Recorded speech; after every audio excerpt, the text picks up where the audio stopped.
कोई भी ऐसी सदगति नहीं जो गंगा जी प्रदान न कर सके। गतिम चिंत्यताम विप्रास्तूर्णम सामान्य जन्मनाम, सामान्य जनों को भी परम गति प्रदान करने वाली और ब्रह्म ऋषियों के चिंतन मात्र से जो गति पर जो चाहे वो गति गंगा जी प्रदान करें। साक्षात ब्रह्म द्रव प्रवाहित है गंगा जी। गंगा जी की ही एक ऐसी अमोघ महिमा है कि जिनके दर्शन मात्र से पाप नष्ट हो जाते हैं। गंगा जी मतलब श्रीधाम वृंदावन से इस समय जैसी आसक्ति प्रगट की वृंदावन ने, ऐसी गंगा जी से आसक्ति। गंगा जी छोड़कर कहीं नहीं जाना, किनारे ही जो तीर्थ मिले मिले, कहीं नहीं जाना, नगर में भी ऊपर नहीं चढ़ना, वहीं जो आहार मिले गंगा का क्यों। कैसे बताएं क्या परमानंद स्वरूप गंगा जी हैं, जिनके दर्शन मात्र से सारा पाप नष्ट हो जाता है गंगा जी से। और आपको बताएं अधिकतर बड़े महापुरुषों का दर्शन गंगा किनारे, जो प्रगट में थे और जो अप्रकट थे। नानक देव जी का पहला साक्षात्कार गंगा के किनारे हुआ। वृंदावन पावन पुलिन ये सब गंगा की रेती पे। वृंदावन पावन पुलिन प्रियालाभ ये गंगा की रेती। सेनपुर साक्षात गंगा से प्रकट होते हुए सिद्ध मां, बड़े चमत्कार गंगा मैया के, बड़े चमत्कार अद्भुत। मतलब वाणी लड़खड़ाती है उनकी महिमा को, कहते हैं कि वो महिमा तो इस जीवन में देखिए ना, इसलिए बड़ी दिव्यता गंगा जी में।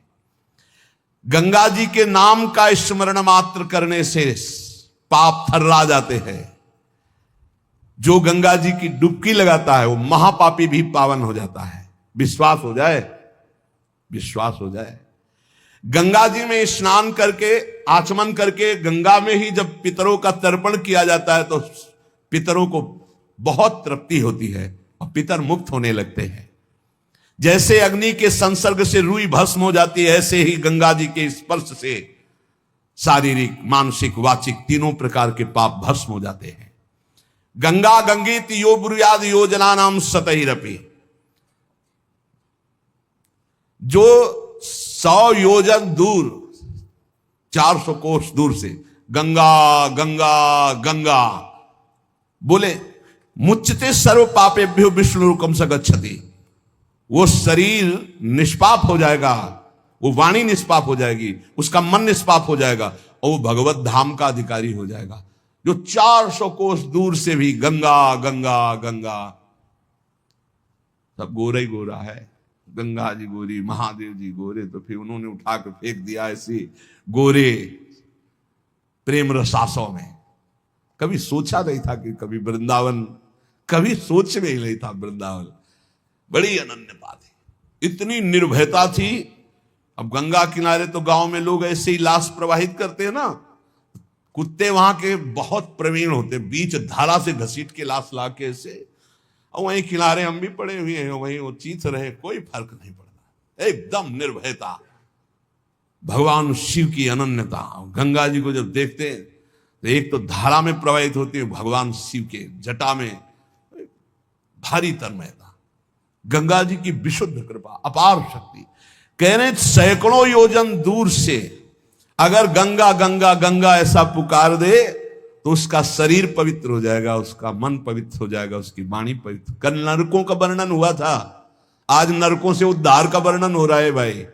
गंगा जल का आचमन करने वाला, गंगा जल का स्नान करने वाला, गंगा की धारा का दर्शन करने वाला और 400 कोस दूर से गंगा गंगा गंगा ऐसा उच्चारण करने वाला नरक नहीं जाएगा।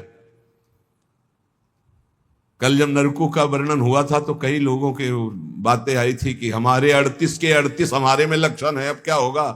कोई कहता हमें 5 है, कोई कहता हमें 2 है, इसका मतलब नरक जाना पक्का है। तो आज उसकी काट सुन लो।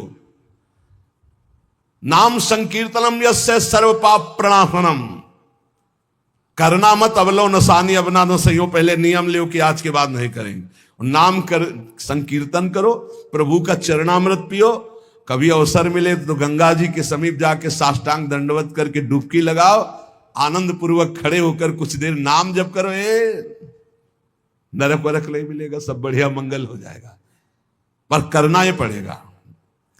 कह रहे जो गंगा जी में स्नान के लिए कभी नहीं गए, ना गंगा जी का नाम लिया, न गंगा जी पे श्रद्धा करते हैं, ऐसे लोगों की जीवन में जो आचरण बनते हैं वो बड़े निरर्थक होते हैं और ऐसे लोगों की ही दुर्गति होती है। पर गंगा जी का एक बार का स्नान निष्पाप कर सकता है, पूर्ण विश्वास होना चाहिए। एक बार हरिद्वार में बहुत लोग गंगा स्नान कर रहे थे।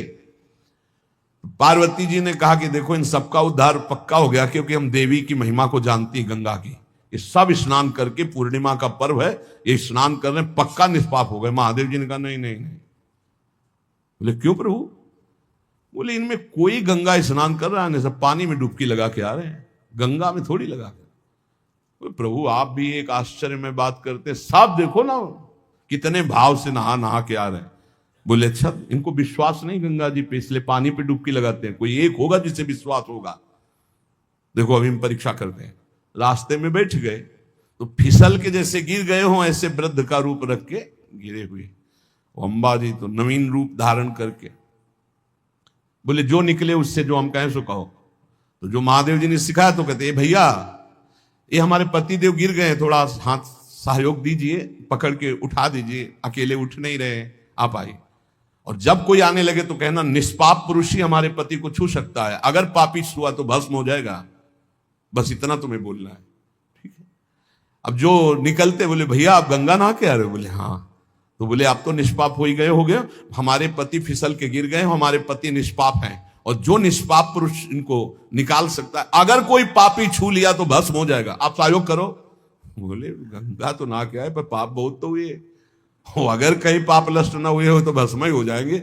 नहीं, कोई नहीं, किसी की हिम्मत नहीं पड़ी कि महादेव जी को निकलवा दें, क्योंकि जहां ये कहती कि अगर पापी पाप तो हुए हैं यार, अब पता नहीं गंगा नहाने में नष्ट हुए कि नहीं नष्ट हुए, बेकार को भस्म हो जाए ऐसे। उनमें एक आदमी सरल भाव से गंगा गंगा गंगा माँ गंगे स्नान किया और बोले भैया हमारे पति को निकलवा। बोले अच्छा भैया, लुटा रखा। बोले भैया एक बात सुन लो, हमारे पति निष्पाप हैं, अगर पापी पुरुष छुएगा तो भस्म हो जाएगा। तो बोले भैया आपको विश्वास नहीं, गंगा मैया में स्नान करके आ रहा हूं, अब भी पापी हूं। और तत्काल भगवान बाहर निकाल किसी को। जब वो चला गया तो भगवान शिव ने कहा ये केवल गंगा स्नान करके आया है, इसकी अर्थात भाव विद्यते देवा ना पाषाणे ना मूर्तये। यदि हम भगवान के नाम, भगवान के धाम, भगवान के इन पावन तीर्थों पर दृढ़ विश्वास करते तो बहुत जल्दी लाभ प्राप्त होता है। ये विश्वास के लिए सुनाता शास्त्र, ऋषि मुनि सब ये विश्वास के लिए सुनाते। हमें दृढ़ विश्वास कर लेना चाहिए कि अब हमारा कल्याण तो हो ही गया। जैसे गंगा जी क्या है? भगवान श्री कृष्ण का चरणामृत है। गांगम वारी मनोहारी मुरारी चरणच्युतम त्रिपुरार शिरश्चार, जिसे भगवान शिव मस्तक पर धारण किए। अपने लोग रोज चरणामृत पीते हैं, किनका? प्रिया प्रीतम का। अब और गंगा की जरूरत पड़ेगी? जहां से गंगा प्रकट हुई उनके सर्वांग स्नान का जल यमुना जी, जब यमुना जी गंगा जी से मिली तो गंगा जी ऐसे होकर प्रणाम मुद्रा में मिली यमुना जी से। यमुना जी ने कहा तुम्हारा अहो भाग्य कि तुम जगत पावन करने वाली गंगा हो। तो उन्होंने कहा तुम्हारे सामने मेरी कोई सामर्थ्य नहीं, क्योंकि तुम में प्रभु पूर्ण अवगाहन करते, हम तो प्रभु के चरण धोवन मात्र हैं, आपके ऊपर तो पूर्ण प्रभु की कृपा है।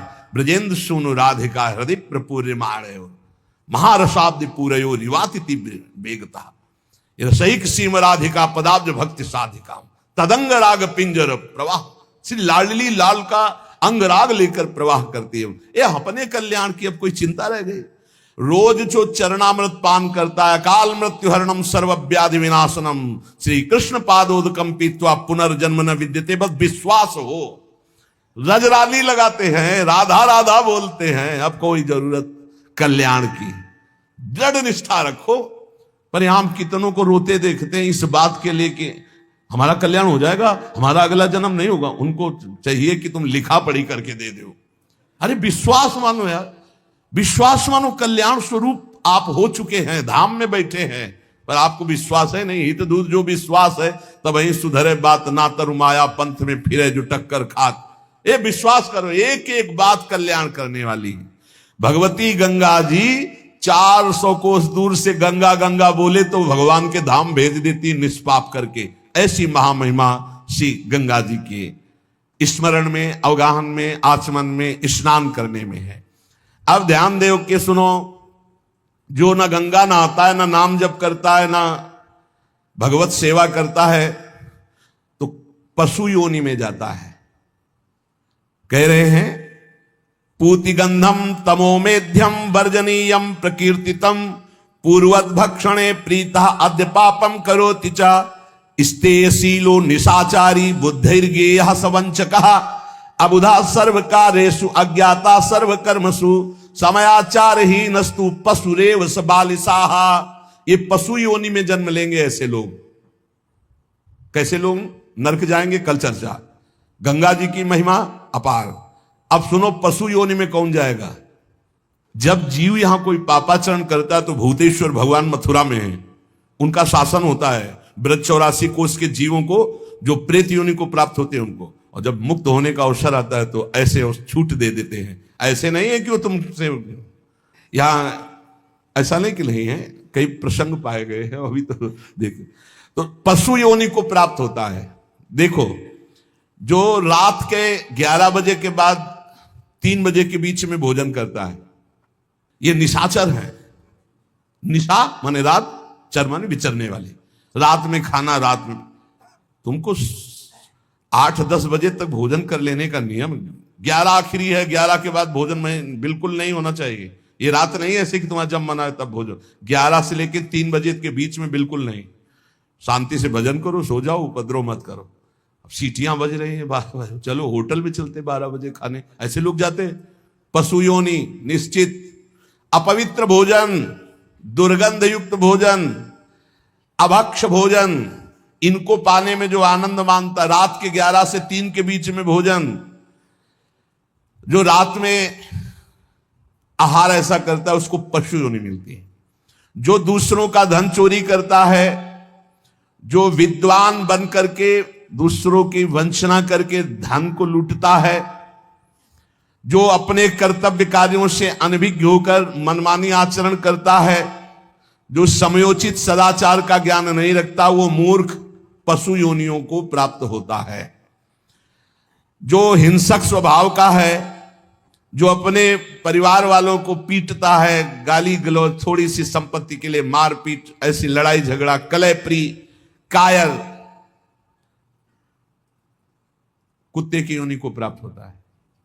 लिखा हुआ है वो कुत्ते की योनि को प्राप्त होता है। जो थोड़े से हिस्सा के लिए भाई बंधुओं को मारपीट, कलह, लड़ाई झगड़ा, इस तरह का व्यवहार, हिंसक स्वभाव, क्रूर स्वभाव, इनको कुत्ते की योनि प्राप्त होती है। जो चंचल स्वभाव, देखो कुछ ना कुछ करते जा, बैठे तो पैर हिला रहे, वो मतलब शांत नहीं रह सकते, उनके शरीर में वाइब्रेट होता रहता है। वाइब्रेट जैसे मोबाइल नहीं झंझनाता रहे, वो झंझनाते रहे। सुन ले भाई क्या बनोगे। और जो दूसरे के भोजन के लिए लालायित रहता है, कहां से निमंत्रण आ जाए, कैसे हो जाए, क्या व्यवस्था बन जाए, सुनो। और जब चलता है ना तो बेढंगे ढंग से चलता है, बेढंगे ढंग।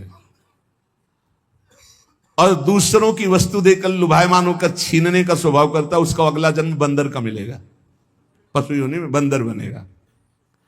जो वाणी से सदैव कटु बोलता है, कुटुंबियों से द्वेष करता है, लोगों की चुगली खाता है, उसे अगला जन्म सर्प योनि का मिलेगा।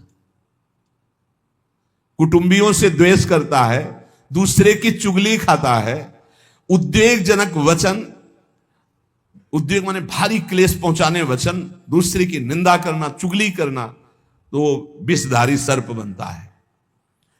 जो शरीर से बलवान दीन जनों के ऊपर आक्रमण करके खूब पिटाई मार करना, माता पिता को मारना, ऐसे गरीब जनों को, दीन जनों को मारना, निर्लज और मांस भक्षण करने वाला, उसको अगले जन्म में क्रूर मांसभक्षी, जैसे हाइना, सिंह, सियार, ऐसी योनियों को दिया जाता है। क्रूर हिंसक पशु सिंह जैसे है, जैसे लकड़बग्घा, हाइना लकड़बग्घा है, भेड़िया है, ऐसे जो मांस भक्षण करने वाले हैं, जिनकी आवाज दूसरों को सदैव दुख ही देती है। बोलने का मतलब है दुख ही देना। जो दूसरे को, अब जैसे जा रहे हैं, जंजीर खींचा, वैसे ऐसे वो गिर गए, उनके अंग भंग हो रहे, वो समझ रहे 30-40 हजार की सोने की चैन खींच ली तो हम ब्रह्मा बन जाएंगे। देखो उनको क्या बनना पड़ेगा। जो दूसरों को भय प्रदान करते हैं, दूसरों की संपत्ति छीन लेते हैं, ऐसे लोग अजगर योनि को प्राप्त होते। भूखे मरो जब कभी अवसर मिल जाए तब। ऐसे ये जो दूरदृष्टि न रख के वर्तमान दृष्टि रख करके केवल भोग के लिए दूसरे के दुख का कारण बनते हैं, केवल उनके चिंतन यही चलता रहे, कहां से क्या खा लूं, कहां से क्या उठा लूं, कहां से क्या, बोले हाथी की योनि को प्राप्त होते हैं, वो पशु हाथी योनि को। इस तरह से 83,99,999 योनियां हैं जो भजन नहीं करते, भगवत विमुख हैं, उनको सब क्रमशः ये प्राप्त होती हैं। उपासक को चाहिए कि कम से कम इतना तो कर ले कि अगला जन्म मनुष्य का हो जाए, फिर भजन करे अगर कोई कमी रह गई हुई। अगर आप नाम जप करेंगे और एक बात ध्यान रखेंगे कि दूसरों को दुख ना पहुंचने पावे, तो पक्की बात है भगवान की कृपा से अगर भगवत प्राप्ति नहीं हुई तो दूसरा जन्म होगा मनुष्य का, और बहुत महान भक्तों के बीच में जन्म होगा। जन्म से ही भजन प्रारंभ हो जाएगा और आप यौवन अवस्था प्राप्त होते होते भगवत प्राप्त हो जाएंगे, काम हो जाएगा आपका। भजन एक ऐसी वस्तु है जो आपको बचा सकती है। अब इसमें करें कि जैसे आप भजन मार्ग में लगे हुए हो और आपको कोई गाली दे रहा है, आपने पलट के गाली दे दी तो आपका भजन क्षीण हो जाएगा। इसलिए भजन को बचाने के लिए कह रहे अकार्पण्यमपारुष्यम संतोषा सरदधानता। ये ब्रह्म ऋषियों की बातें हैं, बहुत काम की बातें हैं। अनुसूया गुरो पूजा दया भूतेष्व पैशुनम सद्वीरेश दमः प्रोक्तो ऋषि शांत बुद्धि भी। अकार्पण्य माने उदारता। भजन किससे बचेगा? उदार बुद्धि। स्वभाव कह रहे हैं कोमल, कोमल स्वभाव से भजन बचेगा। संतोष वृत्ति से भजन बचेगा। गुरु इष्ट पर श्रद्धा वृत्ति से भजन बचेगा। दोष दृष्टि किसी पर ना हो, इसका अभाव हो, इस तो भजन बचेगा। गुरु शुश्रूषा सेवा से भजन बढ़ेगा। प्राणियों पर दया तो भजन बढ़ेगा। किसी की भी चुगली ना करना, संत और ऋषि मुनियों का संग करना, इससे भजन बढ़ता है, पचता है। भजन किससे नष्ट होता है? तो कह रहे हैं जब अवमाने न कुप्पेत सम्माने न प्रहस्यति सम दुखो सुखो धीरा प्रशांति इति कीर्त्यते। जब तुम्हारा अपमान हो और तुम उसका बदले में अपमान कर दो तो तुम्हारा भजन क्षीण हो जाएगा। और यदि अवमाने न कुप्पेत, अगर तुम्हारा अपमान हो रहा, तुमने क्रोध नहीं किया, तुम्हारा सम्मान हुआ, तुमने सम्मान स्वीकार नहीं किया, बचना भाई, इससे बचना, ये अगला जन्म नहीं होने देंगे। अगर ऐसा उदारता, कोमल स्वभाव, संतोष, श्रद्धा, दोष दृष्टि का अभाव, गुरु सेवा, प्राणियों पर दया, चुगली ना करना, निश्चित निश्चित अगला जन्म नहीं होगा। आप अपने भजन को बचाएं। जब कोई आपका अपमान कर रहा हो तो आप उसके बदले में उसका अपमान ना करें। यदि आपको क्रोध आ गया अपमान करने पर तो आपका भजन का फल क्षीण हो जाएगा। यदि सम्मान हुआ, आप आनंदित हो गए कि हमारा बड़ा सम्मान हो, तो आपका भजन क्षीण हो जाएगा। इसीलिए श्रीपाद भी कह रहे हैं सम्मानम कलयाति घोर गर्लम नीचापमानम सुधा श्री राधा मुरली धरो भज सके वृंदावन मात्यज। जब कोई सम्मान करे तो उसे भारी विष के समान समझो। सम्मानम कलयाति घोर गर्लम, जैसे बढ़िया खीर मिल रही हो, कान में कोई आके कह दे विष पड़ा है तो आप नहीं खाओगे, ऐसे ये सम्मान प्रणाम नमस्कार वाहवाही ये तुम्हारे भजन के नाश करने के लिए है, ये विष है, इसे मत पीना, स्वीकार मत करो। विश्व नमन करे करने दो, तुम स्वीकार मत करो, तुम हर्षित मत हो। और जब अपमान हो तो उसका अपमान करने वाले का कभी अपमान न करना। धीर पुरुष, प्रशांत पुरुष अपने भजन को ऐसे बचा ले जाता है। जैसे कोई अपमान कर रहा है, बहुत बड़ा अमृत है, सच्ची मानिए। जिसका अपमान हो रहा है वो साधु पुरुष जब अपमान सह जाता है तो उसका भजन बढ़ता है, वो सुख से भगवान में शयन करता है। और जब अपमान हुआ और अपमान दूसरे का कर देता है तो उसका भजन क्षीण हो जाता है, वो अशांत होकर के फिर जगत में शयन करता है। अपमान करने वाला जब कोई सामने से अपमान सह जाता है तो उसका सहन करना उसके नाश का कारण बन जाता है। अपमान करने वाले का निश्चित नाश हो जाता है जब वो सामने वाला बोले ना, केवल चुप रहे। ये बड़ी बात है, पर बहुत कठिन है। उस समय जब कोई अपमान कर रहा है, निंदा कर रहा है, आप शांत हैं, इसका मतलब आपके ऊपर गुरु कृपा है और आप अपने भजन को पहचानते हैं, भजन बचाना चाहते हैं। अपमानित होने पर चाहिए कि अपमान करने वाले की ना बुराई सुने ना बुराई करे। जैसे कोई आकर बहुत नीच आदमी आपको गाली दे रहा था, कान में अंगुली डालो, नहीं भाई वो नीच नहीं, भगवान उसके अंदर बैठकर मेरी परीक्षा ले रहे थे, मुझे पुष्ट कर रहे थे, वो नीच कैसे हो सकता है। अपने भजन पर दृष्टि रखे, ना उसकी निंदा करे, ना उसकी निंदा सुने, ना उसका बुरा चाहे। यद्यपि इसमें लिखा हुआ है कि जो अपमान करने वाला है उसका सर्वनाश हो जाता है। ऐसे महापुरुष का अपमान जब करे कि वो बोले ना केवल, तो वो अपमानित करने वाला पुरुष स्वयं नाश को प्राप्त हो जाता है। ये बड़ी बात है।